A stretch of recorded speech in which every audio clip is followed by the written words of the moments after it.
الحمد لله نحمده ونستعينه ونستغفره ونؤمن به ونتوكل عليه ونعوذ بالله من شرور أنفسنا ومن سيئات أعمالنا من يهده الله فلا مضل له ومن يضلله فلا هادي له ونشهد أن لا إله إلا الله وحده لا شريك له ونشهد أن سيدنا وحبيبنا وشفيعنا وسندنا ورحمتنا ومولانا محمدا عبده ورسوله سيد الأنبياء والمرسلين وخاتم النبيين وعلى آله وأصحابه وأزواجه أمهات المؤمنين أما بعد فأعوذ بالله من الشيطان الرجيم بسم الله الرحمن الرحيم وهذا كتاب أنزلناه مبارك فاتبعوه واتقوا لعلكم ترحمون وقال تبارك وتعالى إنا نحن نزلنا الذكر وإنا له لحافظون وقال رسول الله صلى الله عليه وسلم المرأة إذا صلت خمسها وصامت شهرها وأحسنت فرجها فلتدخل من أي أبواب الجنة شاءت وقال رسول الله صلى الله عليه وسلم نضر الله امرأ سمع مقالتي فحفظها ووعاها وأداها كما سمعها أو كما قال. درود شریف ہوا ہے. اللهم صل وسلم على سيدنا ومولانا محمد وآله وصحبه أجمعين. زما عزت مندرونو نن پدغه جامع مسجد کے او دینی مدرسہ کے چې دا کومه مبارک اجتماع جوړه ده دا د دینی علوم او د قرآن شریف په سلسله کې جوړه شوې ده. یو څو ماشومان دغه مدرسې نه فارغ شوي دي چې په هغې کې هلکانم دی او جینکې هم دي او بیا دغه مدرسه د ماشومانو هلکانو هم ده او د بناتو د جینکو هم ده. رب العالمین دې دا مدرسه او د دې ملګرو دا کوششونه په خپل دربار کې قبول او منظور کړي او الله دې وله مزید ترقی ورکړي. رونو دین دا الله او لا الله راوړل شوی نظام او قانون ته وایي. دین د قرآن شریف او د احادیث النبویه احکام ته وایي. دین ته شریعت وایي او شریعت هغه لاره ده چې رب العالمین او د هغه ښکلي پیغمبر د مسلمان د پاره او د انسانیت د ژوند د پاره د دنیا او د آخر د خیر یو لویه ذریعه ګرځولې ده. دا هغه دین او د شریعت د زده کړې لپاره چې کوم ځای نه جوړ دی هغې ته دیني مدرسې وایي. که تا نه یو سړی تپوس وکړي دیني مدرسه څه ته وایي، دارالعلوم څه ته وایي، نو ته ورته ویلی شي چې دا د دین د زده کړې مرکزونه دي. دا د قرآن شریف د زده کړې مرکزونه دي، دا د شریعت د ښودنې او د زده کړې مرکزونه دي. دې کې قرآن ښودل کېږي او زده کېږي، دې کې د حضور پاک احادیث ښودل کېږي او زده کېږي، او هغه علمونه پکې ښودل کېږي او زده کېږي چې په کومو علمونو د قرآن شریف او د احادیثو زده کړه کېږي. لکه صرف یو علم دی، نحو یو علم دی، لغت عربی یو علم دی، معانی، بیان، بدی، انشاء، دا علوم په دې مدرسو کې ښودل کېږي. ولې؟ چې ته په دې عربي وپېژنې. عربي ولې زده کې؟ چې قرآن شریف پې وپېژنې، ځکه د الله قرآن په عربی کې دی، او احادیث نبویه پې وپېژنې، ځکه د پیغمبر علیه السلام احادیث په عربی کې دي، او شریعت مطهره او دین پې وپېژنې. د مدرسو دغه مقصد دی او مدرسې دی له جوړې شوي دي. د مدرسو اهمیت د دې نه معلوم کې، یو ځای کې که لوبې کېږي، یا په یو ځای کې جواری کېږي، یا په یو ځای کې غیبت کېږي، یا په یو ځای کې بدکاری او بدعملي کېږي، نو د دغې ګنده عمل د وجې نه هغه ټول ځای ته خلک په سپک نظر ګوري. او چې یو ځای کې قرآن زده کېږي، احادیث زده کېږي، شریعت زده کېږي، دین زده کېږي، د پیغمبر علیه السلام سنت زده کېږي، هغه ځای د دې د برکت نه عزتمن او د برکت وي. ځکه خو حضور پاک مبارک فرمایي، وی خیر البقاع مساجدها، وی په ټولو ځایونو کې بهتر ځای د الله جومات دی. جومات بهترین خوره ده او بهترین ځمکه ده. ولې؟ ځکه په دغه ځمکه الله یادېږي. نو مدرسه کې خدای او د خدای رسول پیژندل کېږي، او د هغې خبرې زده کېږي او ښودل کېږي. د دې وجې نه مدرسې ډېرې اهمې دي. بیا ورونو زمونږ په دې وطن کې په دې دور کې د جینکو د مدرسو ډېر لوی اهمیت دی. مونږ دا څو کاله وکتل او نظر مو واچو، مخکې م دومره سوچ او فکر پې نو برابر، خو چې دې مدرسو ته مو کتل د جینکو، نو ذهن کې م دا خبره پرېوته د عام مسلمان، او مونږ ته م دا خبره واضحه شوه چې یاره د جینکو تعلیم او جینکو ته دین ښودل او دین زده کول دا د دې زمانې یو اهم ضرورت دی. څومره مفاسد چې نن په مخ د ځمکه خورېږي، خفه کېږئ مه، بنیاد یې ګورې ښځه ده. نبی کریم صلی اللہ علیہ وسلم فرمائی النساء حبائل الشیاطین، وی ښځې د شیطانانو جالونه دي، جالونه. لکه یو سړی په جال مړزان نیسي او ښکار کوي، یا یو سړی په جال باندې مارغان ښکار کوي، او یا یو سړی په جال باندې د کبانو ښکار کوي. دغه رنګ شیطان د ښځو په ذریعه د سړو ښکار کوي. تاسو ګورئ څومره عریانیت دی او څومره بربنډتوب دی، د دې بنیاد ګورئ ښځه ده. څومره ناروا بے سترۍ چې کېږي، د دې بنیاد که تاسو ولټو د دې بنیاد ښځه ده. اوس به ښځې ته دین نه ښی، ښځې ته به علم نه ښی، ښځې ته تعلیم نه ورکې، دا به جټې لویږي، دا به بېدینه لویږي، نو معاشره کې څومره فساد به راشي.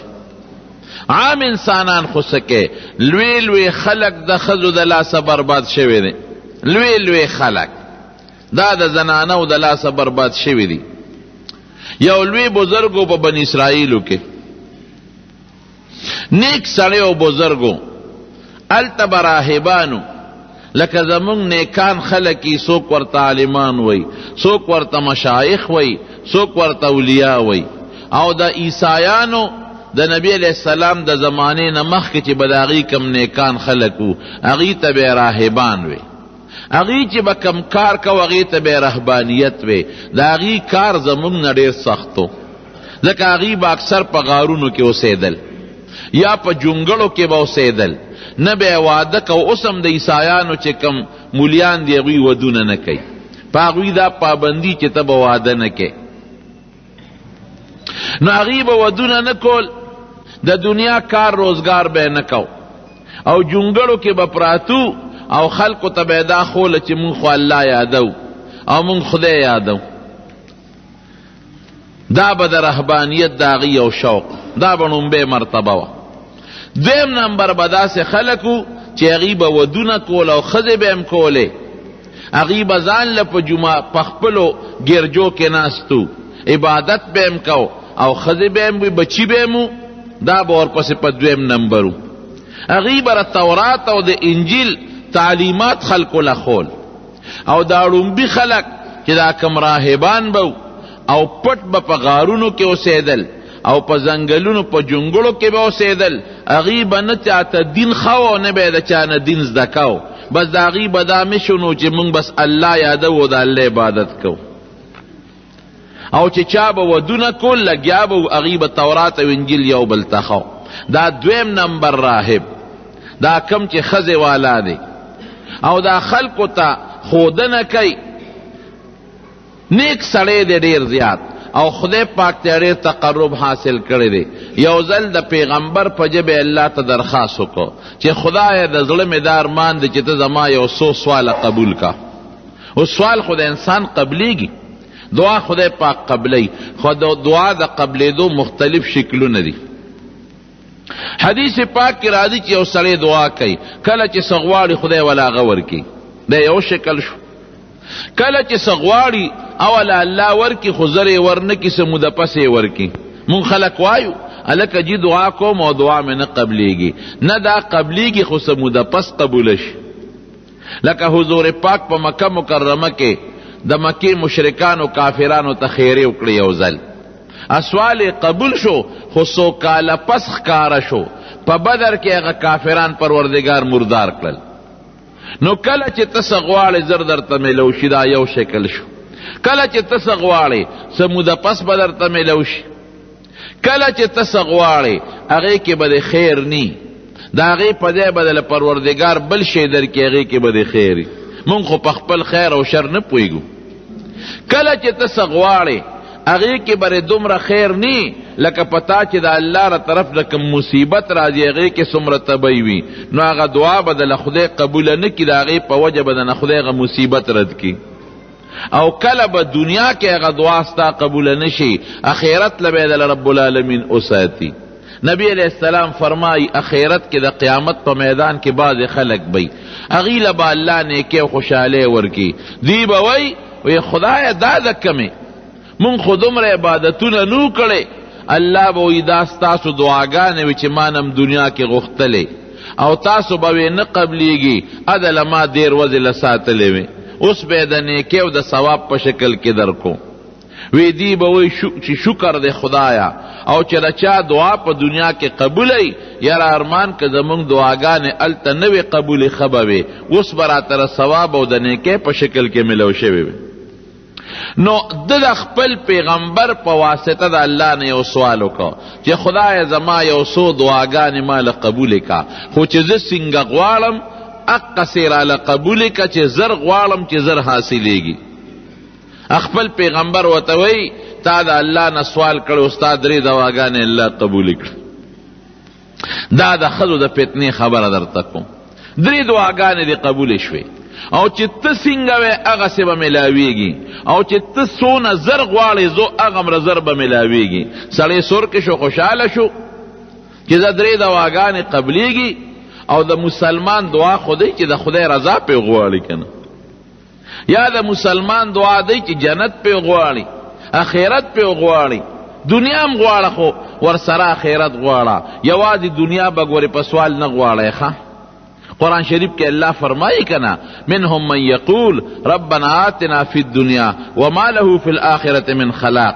بعض خلق دنیا غواړي اخرت کې ولا خدای سم ورنکي، او بعض خلق وی ربنا آتنا فی الدنیا حسنه وفی الآخرة حسنه وقنا عذاب النار.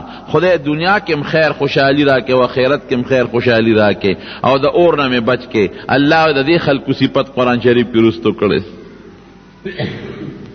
زما یو ملګری هغه راته خبره کوله، یو سړی د بیت الله خوا کې ولاړو، ما سره حج له تلو، نو هلته یو مبارک ځای دی ملتظم ورته وی خدای دې مونږ تاسو ټوله غځی له بوتلی کې د بیت الله شریف د دروازې او د حجر اسود په منځ کې یو ځای دی، او د دعا د قبلېدو ډېر بهترین ځای دی. نبی علیہ السلام فرمایي چې دغه د انسان دعا ډېره زر قبلیږي او ډېر په اسانه قبلیږي. نو بعض مسلمانان ورشي نو هغه یو لاس په هغه درشل مبارک باندې کیږي او بل لاس د بیت الله په هغه دیوال کیږي او دا مخونه ور پورې مږي والله ته جاړي فقیر ببابک، خدایا یو فقیر او مسکین ستا په در ولاړ دی، ستا په دروازه ولاړ دی خدایا. اله د نه جدا کېږي خدای چې ته د ده دعا قبوله کړې. نو هلته که سړي له دعا نه م ورځي نو ورته خدای را یادوي، او که جړا نه م ورځي نو سړي له جړا ورځي.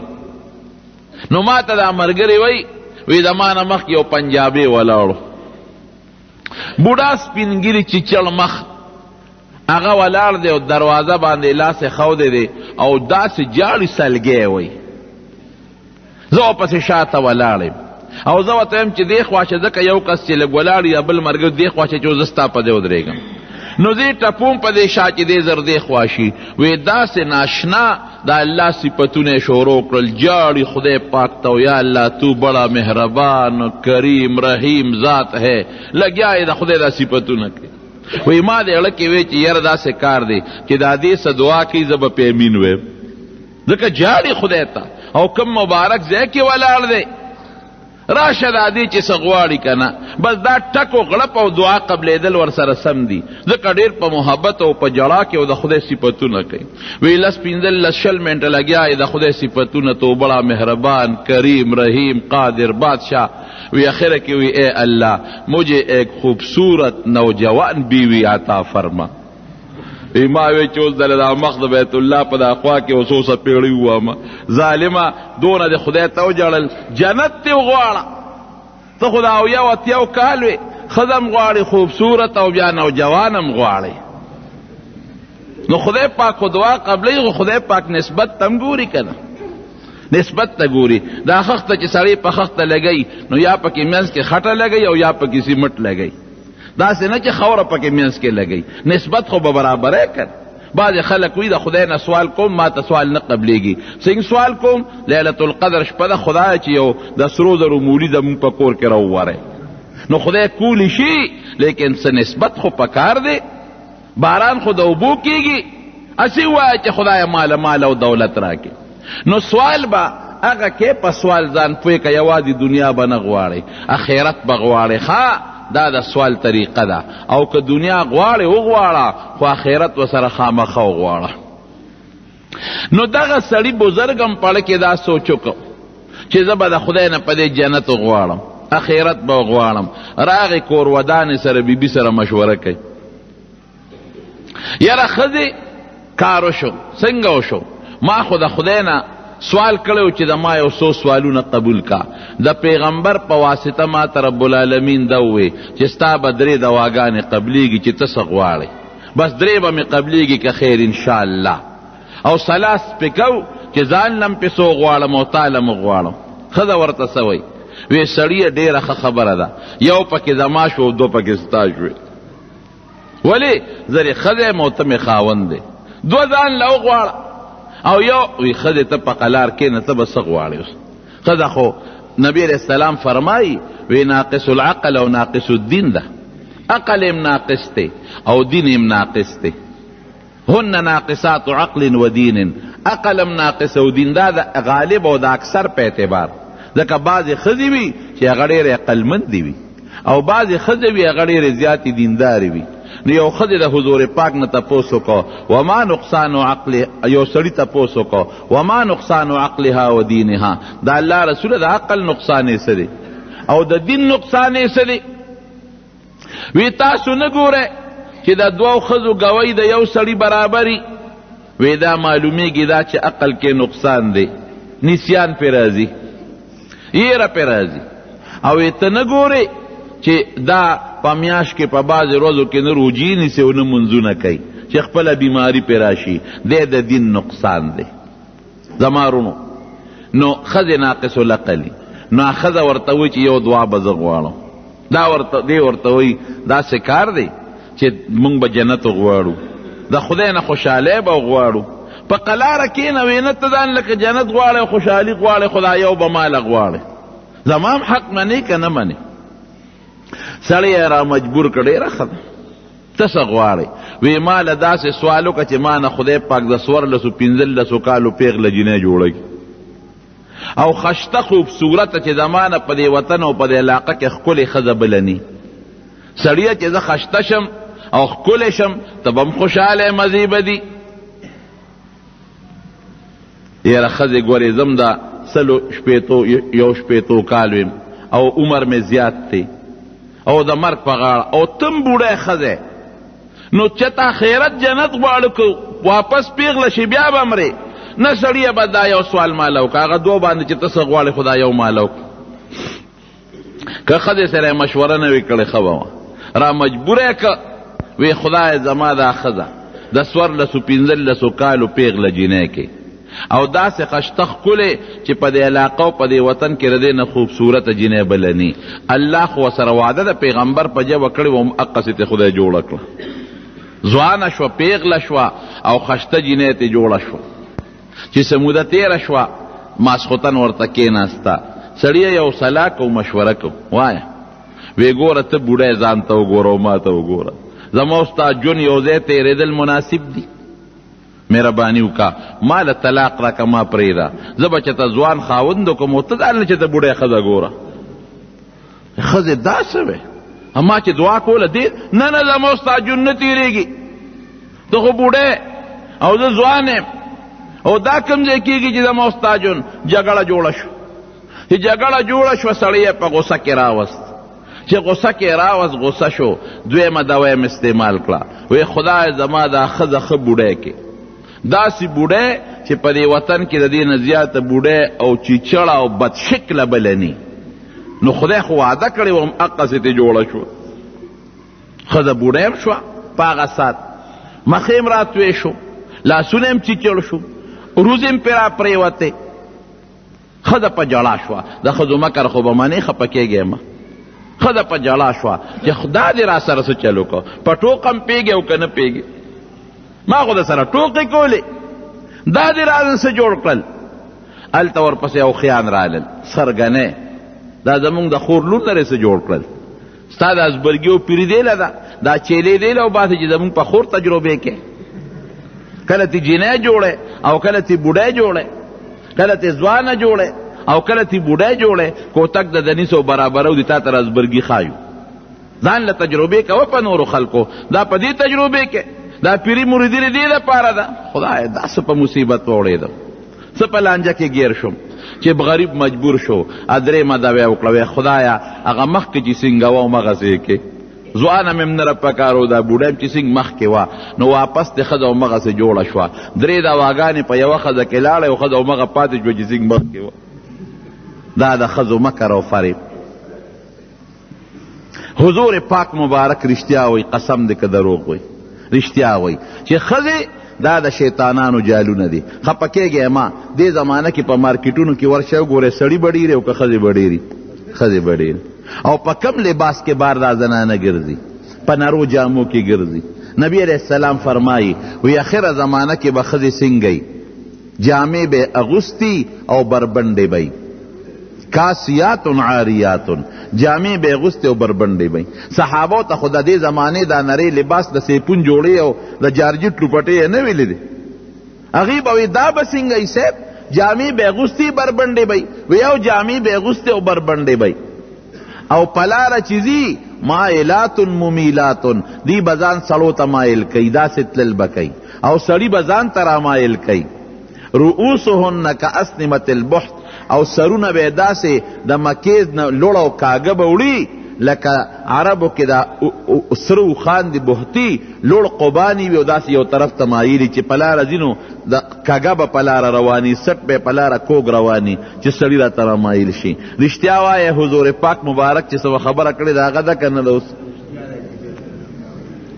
د جارجټ لوپټه چې د کمې ښځې په سري د ښځې وجود عورت دی چې دا مونځ کوي که مخې ښکاري نو خیر دی که لاسونو دا تلی ښکاري نو پروا نشته او بعض علما وی نه خیر دی که دا ګوتې یا د پاسه د لاس دا شا دا ښکاري نو هم خیر دی بلکې بعض علما وی چې نه ګوتې به ښکاري دا د پاسه یې سبب نه ښکاري تلی دې ښکاري زه خیر دی که دا د پاسه عیسی او تلی ښکاره شي پروا نشته، دارنګې د خپو تلی که ښکاري پروا نشته، او که د خپو د ګوتو د پاسه دا پنجه ښکاري، بعضې علما وایي دا به م پټی، خو دا ګرانه ده که دا م ښکاره شي پروا نشته، ګیټونه لاندې عیسی به پټی، پنډی به پټي، سټ به پټي، ویښته به پټي، که دې کې دا ښکاره شو مونځ یې ورسره نه کېږي.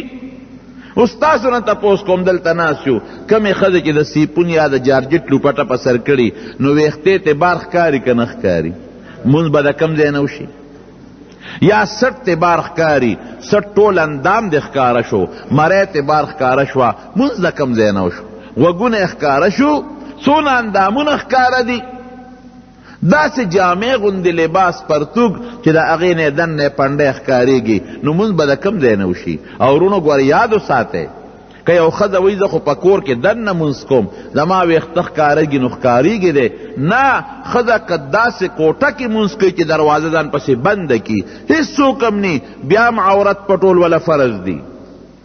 داسې کوټه کې چې هېڅوک نه، بیا به هم سر پټی، بیا به هم سټ پټی، بیا به هم مری پټی، بیا به هم لیچې پټی، او بیا به هم پنډی پټی. او که دغه پټه کوټه کې وجود ښکاره شو نو بیا مونځ ورسره نه کېږي. د دې ښځو مونځونه بیا کېږي؟ قطعا نه کېږي.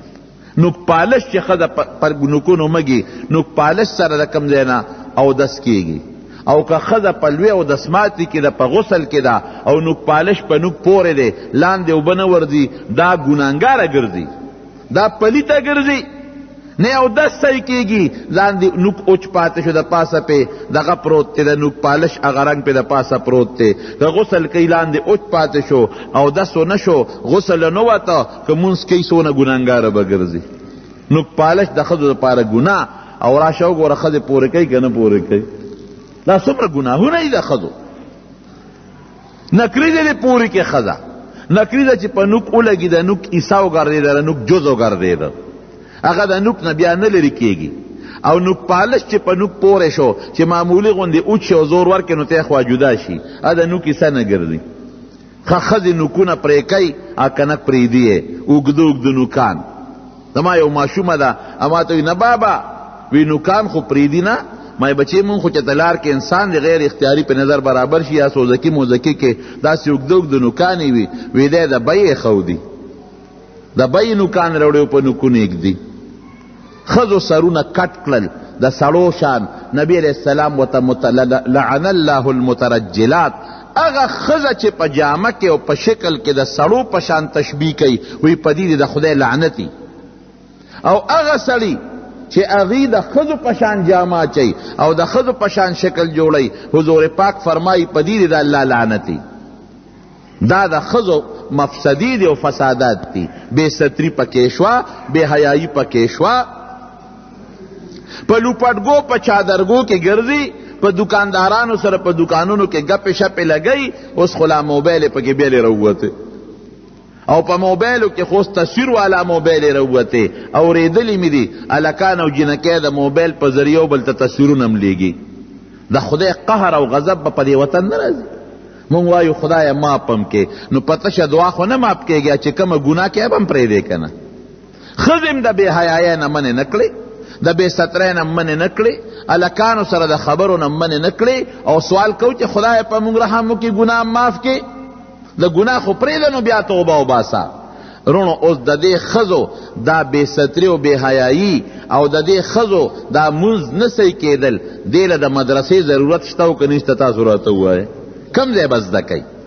دی له پکار دی چې دیني مدرسه کې دا ماشومان جنکۍ داخله کې، علم پې وکړئ، قرآن پې زده کړئ، احادیث پې زده کړئ، دینی مسائل فقه پې ووایئ، چې ښځو ته پته ولګي چې په کم لباس کې به زه مونځ کوم، بار بس په کم لباس کې وځم.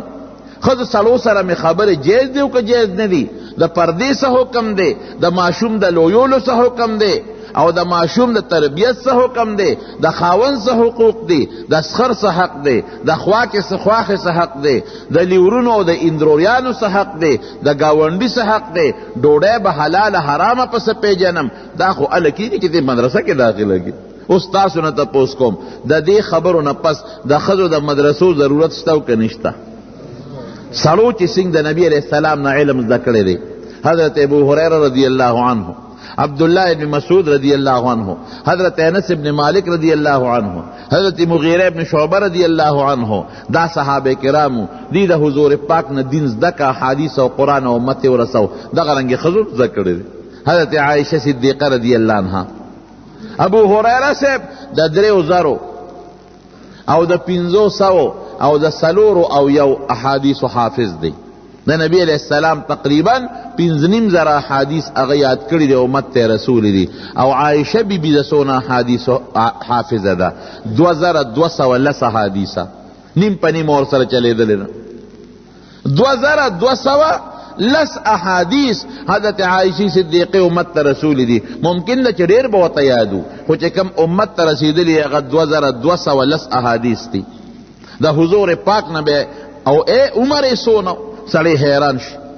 عائشہ بی بی نبی علیہ السلام چه کل وفات کے در 13 کالو نو علم چه سنگ سڑو زکڑی دی دا قرنگی خزم زکڑی دی. عائشی بی بیم زکڑی دی. یوزل چا ورطوی زمون پا دی وطن کم دا رواج چه خلق دا اخترونو پا منس کی ودونه نکی دا سی دکا نشتا الکوی اخترونو منس کی وادم کوي دا سپیره دی. دا دا جاہلیت دا زمانه خبره دا. اگا زمانه کی بیم پا شوال کی چا واده نکو وی ولی وی دا سپیره دی. عائشہ بی بی وی دا دا جاہلیت رواج ختم کے وی گورا وی زما واده نکاح پا شوال کی شوی دا وی واده میں پا شوال کے شوی دی. دلوی اختر پا میاش کے 2 اخترونو میاس کی من نکام شوی دا وادم شوی دی. نوی زمان بختور خضب لکم دا وی حضور پاک زما پا کوٹا کے دفن دی. داغی پا کوٹا کے حضور پاک دفن دی.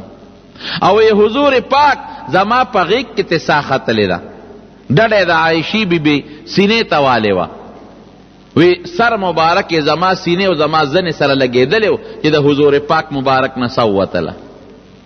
او وی دغا وقت سر حضور پاک مبارک بیمارو نوی زما رور راغی عبدالرحمن اغا سر مسواکو نوی نبی علیہ السلام دیر پشاوق اغا مسواک تاو قتل وی ما وطوی چی سیب مسواک تمدلکی گی مگے وی سر مبارک اولقو وی مسواک میرا واغشتا وی میں چی سیب وی چی غاخونو کی ومگا مسواک کلکو وی میں چی سیب در لے نرم کم نو سر مبارک اولقو نو مارا واغشتا و پخپل خلکی می پا غاخونو باندی پورا نرم کو نو بیا می حضور پاک مبارک لور کو نو اغی اغا مسواک اومگا اغا مسواک لاس کے وچی روح مبارک لا وی زمان بختور خزشتا چی اخر وقت کے زمو دا حضور پاک مبارک لار خدای یوزے کری دی.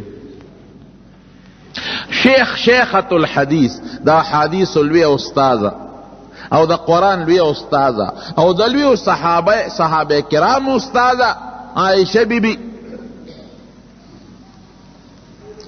دا پخپلا فرمائی یوزل بی بیانی دا حضور پاک مبارک ہو گنے وی نو چه خلقو تا ہو پتا و چه دا نبی علیہ السلام دا عائشی بی بی سرا زیادہ مین دا اختیار نا بار حضور پاک ټولو سره یو شان محبت ساته و عائشی سره غیر اختیاری من طبعی دا بعض انسان زیادتی بی بیان ورطا عائشی نبی علیہ السلام تاوی کہ تا لخلق ڈالے و تحفہ روڑی علا روڑی کہ تا عائشی بی بی کرے نو دی خلقو تیلانو کا کہ دا کمی بی بی سره مال تحفہ را لے گے یواز عائشی بی بی سره چیم یواز التمرا لے گے غگے انک بیا دوی فاطمی رضی اللہ عنہ تاوی ویتا حضور پاک مبارک تاو آیا کہ دی خلقو تیلانو کی ذکر چی دا عائشی بی بی پا کوٹا کی نو خلق ڈالے روڑی او چی نورو بی بیانو سری خلق نرا لے گی اعلان دیو کہ چی طول بی بیانو سر چیزیم را لے گے چی فاطمی رضی اللہ عنہ نبی علیہ السلام تا علوے نو حضور پاک ورطوی بچے لا توزینی فی عائشہ دا عائشی پا حق ما مخپکوا قسم دے وی چه نورو بی بیانو سره ده چتا ناستیم وحی نرازی او عائشی بی بی سره چه ده پاغ صادر که یوازم لاستیم بیام جبریل رازی وحی روڑی دا داغی فضیلت او سونو خیاروا یوزل فاطمه رضی اللہ عنہ و سره ناستوا اخو ده حضور پاک لور ده چاوی تغوره که فاطمه غوره رضی اللہ تعالی عنہ حضرت فاطمی رضی اللہ عنہ وی زغوره ما عائشہ بی بی وتوی ولی وی زکا غوره ما چه زده پیغمبر علیہ السلام دا وجود ٹکڑه ما حضور پاک فرمائی فاطمتو بزغت منی، فاطمہ زما د غوښې یو ټوټه ده. فمن اغضبها فقد اغضبنی، چا چې هغه غصه کړه نو زه یې غصه کړم. نو زه د حضور پاک د غوښې ټوټه یم، نو زه غوره شم که نه شم؟ ګوره دې هوښیارتوب ته وګوره. دا ورته څه وایي؟ وی بېشک دا منم چې ته د حضور پاک د غوښې ټوټه، بالکل منم. په دې وجه ته ډېره خوښه او مونږ ته هم ګرانه او د الله هم خوښه او د حضور پاک هم خوښه وي، خو په جنت کې به تا د علي صاحب لاس نیولې هغه سره به روانې، او ما به د حضور پاک ګوته نیولې هغه سره به روانې. دی څونه هوښیارتوب دی. دی یو نه وي چې ستا نه زه غوره یم. وی جنت کې ځکه ښځې به په جنت کې د خپلو خاوندانو سره دا تاسو سره چې کمې ښځې دي په کورونو کې، خدای دې مونږ او تاسو جنت ته سره د خپلو بیبیانو بوتلی کی. نو ستاسو دا بیبیانې د دنیا دا به د جنت د ښځو سردارانې وی. څونه حورې چې بنده سره یي د هغې ټولو مشره به ستا د دنیا دا ښځی. ما یو ځل ترجمه کې دا خبره کوله، مې دا ښځې به جنت کې در سره یي. یو سړی راته وي د دې بلاګانو نه مونږ جنت کې هم نه خلاصېږو. مې دا بال ته بلاګانې ني، دا بال ته خشتۍ ښکلې بی او ستا بیبی بی په جنت کې. نو څونه ښکلی جواب ورکوي. بېشک زه منم ستا فضیلت د حضور پاک مبارک لورې د هغه د غوښې ټوټی، خو په جنت کې به د خپل خاون علي صاحب سره د هغه ګوته به دې ونیولي، او زه په جنت کې د رسول الله مبارک سره یم د هغه ګوته به مې نیولي. بیبیانې ډېرې هوښیارې وي. امهات المؤمنین ورته وایي د مسلمانانو میندې. النبی اولا بالمؤمنین من انفسهم وازواجه امهاتهم. د پیغمبر بیبی دا د مسلمان مور درونو. نو دین چې څنګه د صحابه کرامو سړو نه خور شوی دی، دغه رنګ دین د بیبیانو نه هم خور دی. عائشہ بیبی وګوره، حضرت ام سلمہ رضی اللہ تعالی عنہ وګوره، حضرت میمونہ رضی اللہ تعالی عنہ وګوره، دارنګ نور ډیری بیبیانې دي. ام سلیم رضی اللہ تعالی عنہ دی د دین خدمت کړی دی او د حضور پاک مبارک نه حدیث د کړی دی او قرآن زده کړی دی او د قرآن او د حدیثو پوهه حاصله کړی ده او بیا د امت ته رسول ده. یو ځل ښځو حضور پاک مبارک ته شکایت وکړو، وی صاحب دین د نه ټولو سړو زده کو، موږ له یو ورځ مقرر کا چې په هغه ورځ موږ درته راځو او موږ ته دین ښیې. حضور پاک مبارک ورته یو خاص ځای مقرر کو، هلته به له نبي علیه السلام راته او شریعت پې ورته ښو، قرآن او حدیث پې ورته ښو. رونو اوس د ښځو علم زده کول یا د ښځو دین زده کول د هغې دپاره ګورې یو څو شرطونه دي. ابن عامدین شابی رحمت الله علیه په شامی کې لیکلی دي د سړو په شان نه دي دا شرطونه پکې شته. ښځه که په کور کې علم زده کوي ډېره ښه خبره ده، د کیسټ په ذریعه یا د لوډ سپیکر په ذریعه یا د ریډیو په ذریعه ترجمه اوري یا د احادیثو درس ډېره ښه ده. خو ښځه که بار توزي استاذه ده او یا شاگرده ده، هغې له یو څو شرطونه دي. یو شرط پکې دا دی چې دا به په پرده کې وځي، پرده کې به ځي، دا یو شرط، بې پردې به نه ځي. دویم شرط پکې څه دی؟ که سفر نږدې و لکه د دروازې نه دروازې ته ځي، اکثر دا زنانه په خپله محله کې د یو کوڅې نه بلې کوڅې ته ځي، نو خیر دی که یوازې ځي، یاره چې فتنه نی. او که مزل زیاتو نو ذی رحم محرم، اغا انسان به ورسره ځي چې هغه سره مستقل نکاح همیشه نه کیږي. رور به ورسره ځي، پلار به ورسره ځي، زوی به ورسره ځي، یا خپل خاون به ورسره ځي.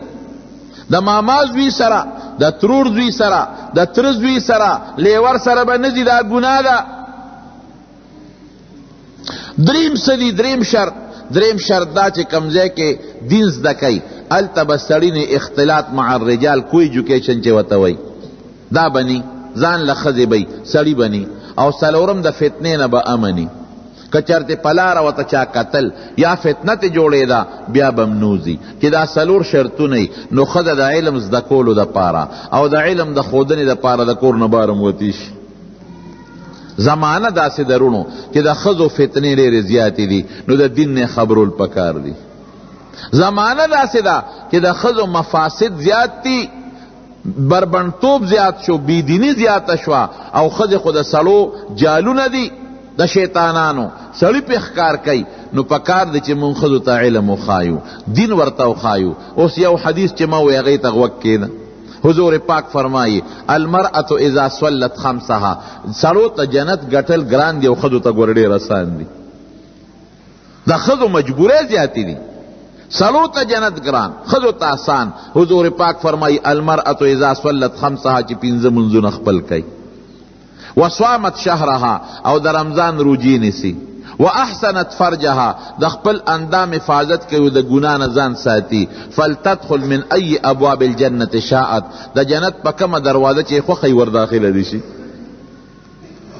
دا د ښځو آسان شی شو. مونځ د خپل کوي، روجی دی نیسي، او د خپل اندام حفاظت کوي، بے ستری او بے پرتګي دی نه کوي. دا جنت د دې ټیکه شوه. دغه مدرسې د دین د حفاظت ځای نه دي. قرآن شریف کې رب العالمین فرمائی انا نحن نزلنا الذکر و انا له لحافظون. قرآن مونږ نازل کا، حفاظت پہ مونږ کو. نو حفاظت په سړوم کیږي او په ښځوم کیږي. تابعینو کې سړو ته وګوره، ښځو ته وګوره. تبع تابعین کې سړو ته وګوره، ښځو ته وګوره. د دین یو لوی حصه خو د ښځو سره تعلق لري. ابا ښځې زده کوي او ښځو ته به ښایي. دغه رنگی حضور پاک فرمائی ندور اللہ امرأن سمع مقالتی فحفظها ووعاها واداها کما سمعها. نو پدی نسونو کې د سړو ذکر کیږي، ښځې تابع وي. کم سړی او کم ښځه چې د حضور پاک یو حدیث ووري او یادی کې او عمل پیو کې، نبی علیہ السلام فرمائی رب العالمین دی ولد د خوشحالی جون ورکی، دعا ورته کوي. نو د جنکو د الکانو علم تعلیم زده کول چې څنګه ضروری دی، دا رنګ د ښځوم دی. دا تاسو خوش قسمت ہے چې تاسو په دې محله کې او په دې کلي کې د الکانو د تعلیم او تعلم سلسله شروع د جنکو. مولانا محمد شفیق صاحب راته قصه وکړله. ډېرې جنکې مخکې فارغې شوې، ډېرې جنکې هغې قرآن هم زده که او علم هم زده که او په ناظره باندې هم پوه شوې. دا خو ستاسو لپاره خوش قسمتي ده چې په خپله محله کې داسې زنانه شته او داسې عالمان شته چې ستاسو زنانه ته علم او دین زده کي. یعنی ډېر کلي او علاقې داسې وي چې هلته دا مدرسې ني، خلک له څونه سفرونه کوي او څونه ورله ګرځي. کوشش وکړئ رونو خپل بچي چې کم نارینه هلکان دي هم د دین نه خبر کوي. ګورئ کم بچی چې ستا دیندار شو، دنیا کې به هم ستا په ښه راځي او آخرت کې به دې په ښه راځي. او چې کم بچی ستا بیدینه شو، دنیا کې دې په ښه نه راځي او په آخرت کې دې په ښه نه راځي. حضرت عمر فاروق رضی اللہ عنہ لا یو سړی راغی شکایت یې وکړ، وی صاحب زوی ووالمه. وی زوی دې څه شو؟ ورشه مال یې راوله. زوی یې وله راوسته، چې یې راوه زوی سره یې غټ کوتک دی لکه د کټ د بازو عمره. د دې سړي دا سر خوږو، وینه ترې بیده. زوی سره یې غټ کوتک دی، خپې هم د خاورو څخه د خیرو ډکې دي، خپې بلې خپې شلېدلې جامې او مخ او لاسونه هم د خاورو ډک. هلکه ته مونځ نه کې او دس نه کې؟ وی صاحب زه خو نه مونځ پېژنم او نه اودس پېژنم. دا پلار دی دی؟ او جی. دا دی ولې والې دی؟ وی صاحب زه خو په دې نه پوهېږم. وی دا چې زه لوی شوم دې پلار دا کوتک هم راکړه او خره هم راکړل. وی زه بوزه او د آخره سره وه په ځنګل کې. نو د آخره بوزم کله شپې راځم او کله په دویمه درېیمه شپه راځمه. د آخره سروم نه راته پلار مونځ خولی دی نه اودس خولی دی، دغه ځم او راځمه، ډوډۍ خورم او خره بوزم او خره سروم.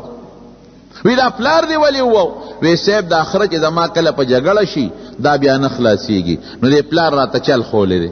وی چې داسې چل کوه چې نه خلاصېږي، دا کوتک اوچتوه او دا میندې یې وله رابروه. نو د آخره به ولګي، نو یو به یو خوا تختی بلبل. نو زما د آخره چې کله په جګړه شي نو زه په منځ کې کوتک راوبرو. وی نوم دې څه دی؟ وی جعل. جعل ګونګټ ته وی ګونګټ ته. هلکه دا نوم دله چې ایښی دی؟ وی دا مې دی باباجي ښوده دی. ظالمه تا دې زوی له جعل ګونګټ نوم ایښوده چې در پیغمبر د صحابي نوم دی یاد نو چې دا نوم دی وله کېښوده. وی دغسې خرو هم یو خو تختی بلبل. وی نن چې کور ته رالم بیبي او بابا مې په جګړه یو بل یې د ګریوان نه نیولي و، مور مې دې د ګیرې نه نیولې و، د مې مور د ګریوان نه نیولې وه. چغې مې ووالې چې مه کوئ جګړه مه کوئ، خوند یې نه کو. هغه خرو والا چل مې ورسره وکړ، کوتک مې اوچت کړ، میند له مې راوبرو. د بدقسمتۍ نه مې د پلار کپره ولګېده. هغه عمر فاروق رضی اللہ عنہ پلار ته ورته وی دا نقصان ستا دی، تا دې راوستلې جومات ته مسجد نبوي ته، دته دې دا ویلي چې پلار څه ته وایي، مور څه ته وایي، د پلار څه حق دی، د مور څه حق دی. دغه ټول عمر په خره سره مونځ او دستې ورته نه دی ښولی. نو څه غلطي ګورې زمونږ هم ده.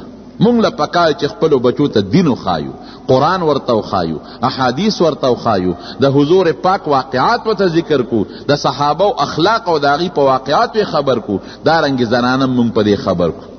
دا انتهایی ضروری دی. دا به خبره کلکم راع وکلکم مسئول عن رعیته.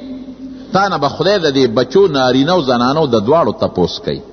دین دې ورته ښولی دی که نه، مونځ دې ورته ښولی دی که نه، پودس دې پرې کړي و که نه، لور دته پرده ښولی وه که نه، د بې پردګۍ نه دې بچ کړی وه که نه، که دا دې کړي ښه که نه کړي عذاب ته ټینګېږه. دا شکر دی الحمدلله. خدای پاک د ستاسو د مدرسه کې چې دا جومات کې چې دا کمې مدرسې د هلکانو د جینکو دي، دا د خدای پاک دواړه کامیابي کړي. او چې څوک د دې خدمت کې مولانا محمد شفیق صاحب او د ده ملګري قاري صاحب او دغه رنګې زنانه چې کومې استادانې دي، کوم نګرانان دي، هغوی د الله تعالی د دنیا او د آخر خیرونه برکتونه ورکړي. او ستاسو دا محله او دا کلی دا د خدای پاک په دین باندې آباد کړي. محرانو محترم اوریدونکو، د شیخ الحدیث مولانا محمد ادریس صاحب په دې 372 نمبر کیسټ کې تاسو دا بیان مورد چې زنانو ته د علم ضرورت، دا به تاسو ته پېښور ښار کې بیرون کچرې گیټ اشرف روډ سره فقیر خان ناصر خان کیسټ هاوس کې د ناصر خان او حیدر خان سره ملاویږي. د دې نه علاوه د شیخ الحدیث مولانا محمد ادریس صاحب د هر جمعې تقریر به هم تاسو ته د دې دکان نه ترلاسه کیدی شي. ټیلیفون نمبر دی 255 29 12. یو ځل حضرت علی دی با میچن تاوله، حضرت علی رضی الله عنه ته ورته وی لاړه شه او بابا له دې غلامان چا رالیږلي دي او وینځي. نو یو غلام مریت یې وغواړه، دا راله چې راله نبی کریم صلی الله علیه وسلم په کور کې نو عائشہ صدیقه رضی الله عنها نه تاسو بابا مې څه شو؟ وی بار مېلمانه دی هغوی سره ناست. دا حیاناک او واپس لاړه. نبی علیہ السلام مبارک چې کور ته راننوت، عائشہ صدیقه ورته الوی فاطمه راغلی وه. نو زر نبی علیہ السلام ورکړله. وی مونږ بلاستو حضرت علی رضی الله عنه فرمای او دې کې نبی علیہ السلام مبارک راننوت. وی مونږ پاسېدو وی چې کېره نه به پاسې. وی زما او د فاطمې په میانځ کې کېناست او یې خپه مبارک یې راوږده کړه. وی د نبی علیہ السلام خپه زما د خېټې سره وجنګېدل. وی تپوس کوي چې فاطمې ولې راغلی؟ وی خیر. وی هغه حیاناک و غږ یې ونه کړ. وی ما ورته وی چې د الله رسوله دا ما درلېږلی و. څه له دې رالیږلی؟ ما دې له درلېږلی وه چې دا میچن تاوی په خپلو لاسو، نو په لاسونو کې غوټې پیدا شوي ده، دا ځینې غوټې شوي ده، او دا مشک د اوبو په خپله راوړي. ځکه زه خو تا سره ناست یم، یا د جهاد میدان ته ځم خدمت کوم د جهاد د مجاهدین استاسو، نو دا مشک اوبه راوړي، نو هغه پړې دې سینې ته اچولي، نو دا هغه پړي داغونه په دې سینه د پاسه پراته دي.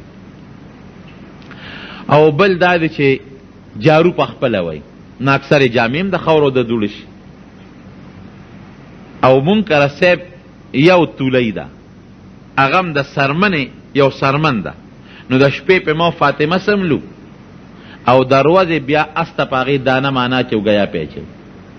نو زه خبر شوم چې تاسو له څه غلامان او میران راغلي دي، نو ما فاطمه درولېږله چې دا ته به یو وینځه یا یو غلام ورکړې، نو په دې به لږ اسانتیا راشي. میچن به ورسره تاوي، اوبه به وله راوړي، د کور خدمت به ورسره کوي، جارو به وله وي. اوس داسې لور چې د نبی کریم صلی الله علیه وسلم بې پناه محبت دی ورسره، قسم دی چې کله به پیغمبر علیه السلام په سفر ته او په خپلو خپلوانو به ګرځېده، نو آخر کې به فاطمې له ورغی. او چې د سفر نه به راغی، نو لومبې به فاطمې رضی الله عنها کره ورته خپل کور ته به وروستو ته فاطمې رضی الله عنها کره مخکې ته دومره مینه او دومره محبت. او اسم په اولاد خلک خفه کېږي. نن چې دا موږ څومره لالې مردارې کوو، خو دې بچولی کړو. نبی علیہ السلام مبارک ورته فرمایي فاطمه بېشک وینځې شته او غلامان هم شته راغلي دي، لیکن د بدر یتیمانان ستانه زیات محتاجه دي. چې بدر کې کم خلک مړي دي، د هغوی بچي پاتې دي، نو دغه وینځې او دا غلامان بچی هغې له ورکوم. او تا ته یو ښه شی ونه ښیم د وینځې او د غلام نه، یو ښه سي بابا راته وښایه که نه. وی چې کله سملې 33 کرته سبحان الله وایه، 33 کرته الحمدلله وایه، او 34 کرته الله اکبر وایا. دا تاله د غلام او د خادم نه ډېر بهتر دی. اوس که د غلام او خادم درکم په هغې به ته خوشحاله شي، ډېره به پې خوشحاله شي چې کار روزګار کې درته اساني پیدا کېږي. خو چې دا کم کلمات مې درته ووي دا دې ولوستل، د دې چې د قیامت پر ورځ الله کم اجر او ثواب درکوي، د دې غلام او د وینځې نه به په هغې هلته ډېره زیاته خوشحاله شي. وایه اوس د آخرت خوشحالي دې خوښه ده او که د دنیا دې خوښه ده؟ وایي نه بابا د آخرت خوشحالي مې خوښه ده. ګوره نبی علیه السلام مبارک دومره د انصاف پیغمبر، دومره انصافدار، وی 3 کرته الحمد سبحان الله او 3 کرته الحمدلله او 4 کرته الله اکبر وایا. 100 کرته پوره شو. د مارونو دا خامخا وایه. دا هغه کلمات دي چې نبی علیه السلام خپل مبارک نیازبیني لور ته ښودې.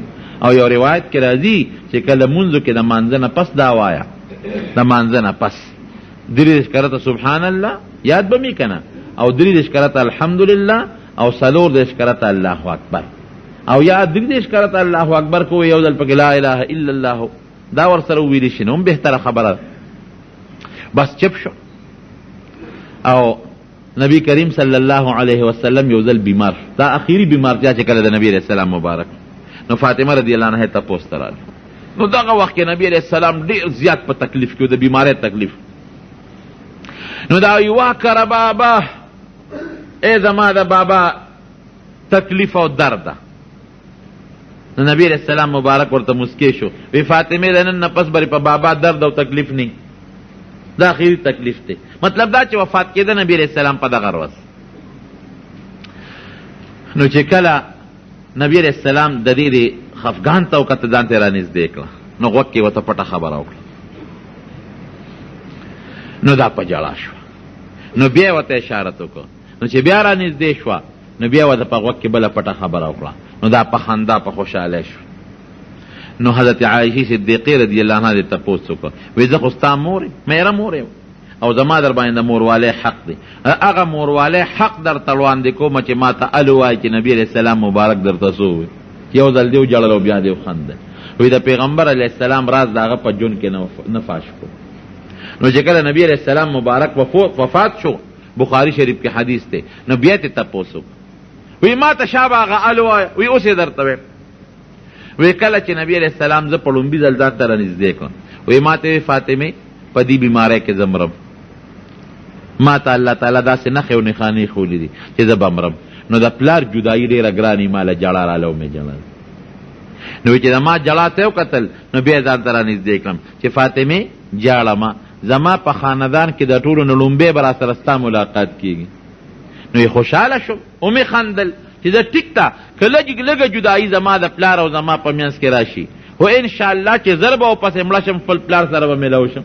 واقعي د نبي علیه السلام هغه پیشنګویي خدای پاک رښتونې کړه. د نبي علیه السلام د وفات نه 6 میاشتې پس دا وفات شو.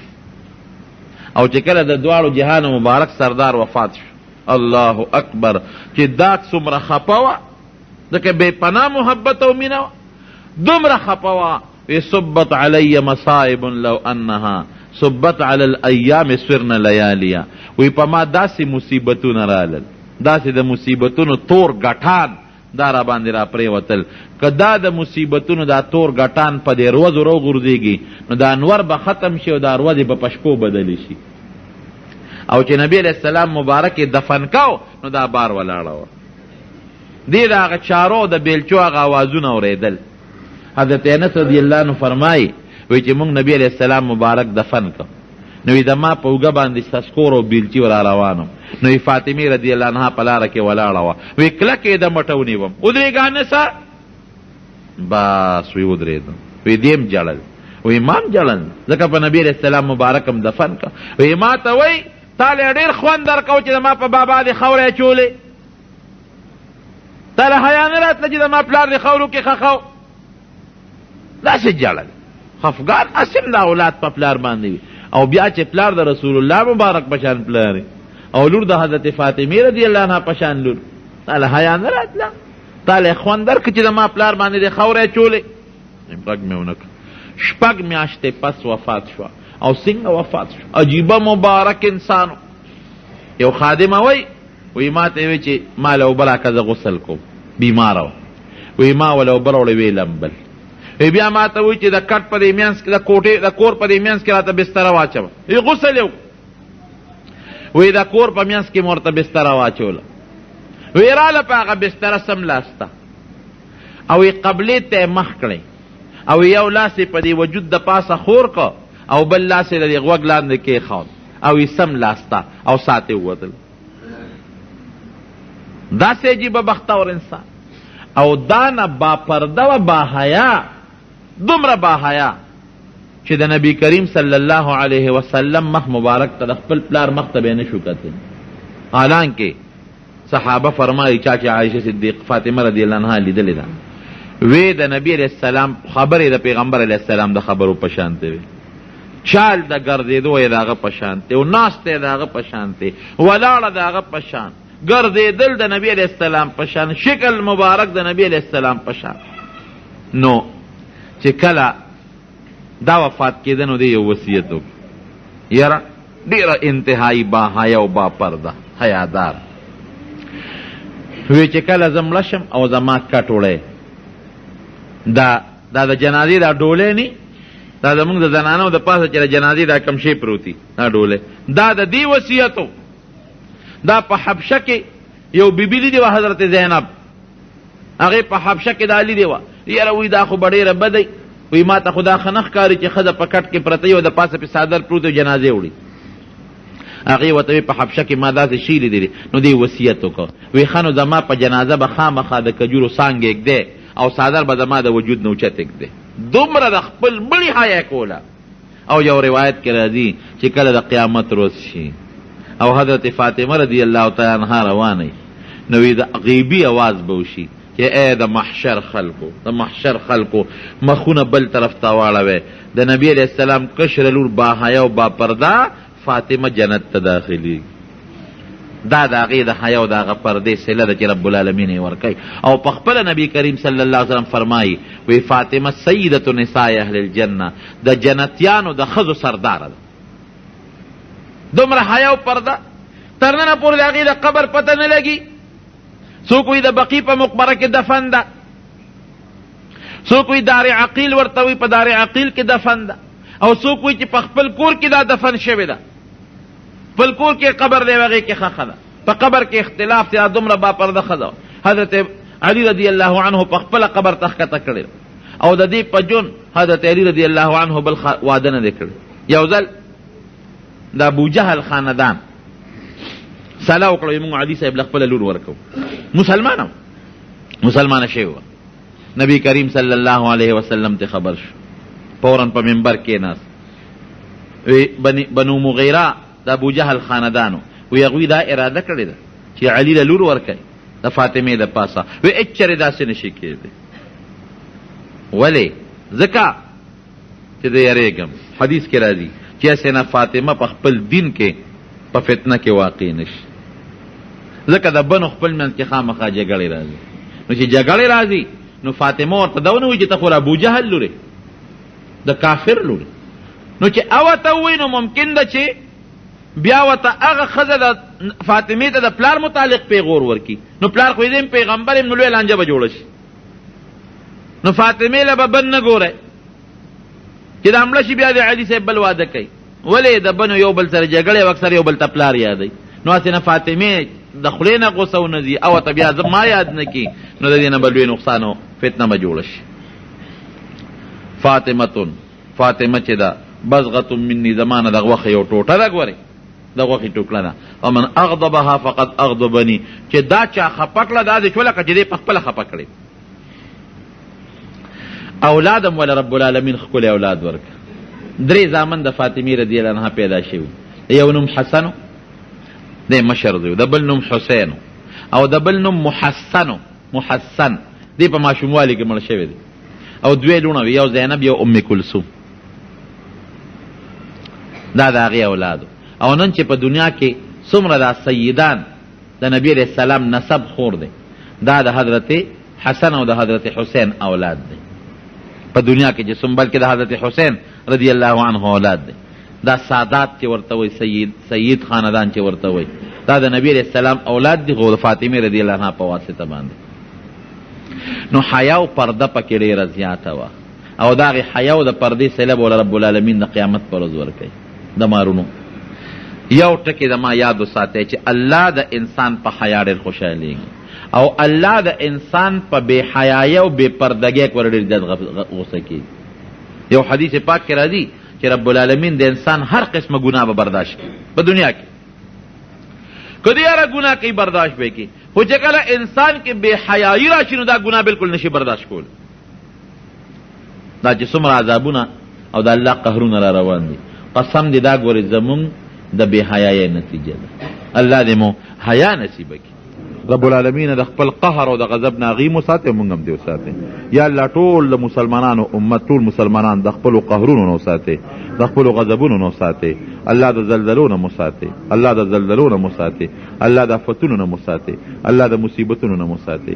یا رب العالمین خدای ستا ډېر لوی قدرت دی او ته ډېر لوی زورور بادشاه او الله مونږ ډېر ګناهګار یو، زمونږ ګناهونه مونږ ته معاف کړې. یا الله زمونږ ګناهونه مونږ ته معاف کړې. پروردګاره دې زلزلو والا سره چې امداد کړی دی، که لږې کړی د مال یا د بدن یا جامې یا بسترې وغیره، الله د هغې اجر وله په دواړه جهانه باندې ورکړي. دعا کې څوک مریضان یې الله ته وله شفا ورکړي، الله قرضداران د قرض نه خلاص کړي. زمونږ د احصار صاحب زوی وفات شوي دعا ورته وکړئ چې الله مغفرت نصیب کړي. نور څومره مردگان وفات دي زمونږ د جمعې او ملګري هغې مې رشته دار وفات والله د ټولو مغفرت نصیب کړي. دا دعا کې چا چې د بیت الله د حج اراده کړې ده، داخلي یې کړي دي، پروردګار دې په خیر سره بوتلی کړي. او چې کوم خادمانو لتلی خدمت لتلی دي یا عمرو لتلی دي یا چا اراده ده، پروردګار د ټولو دپاره قبول شوي حج او عمرې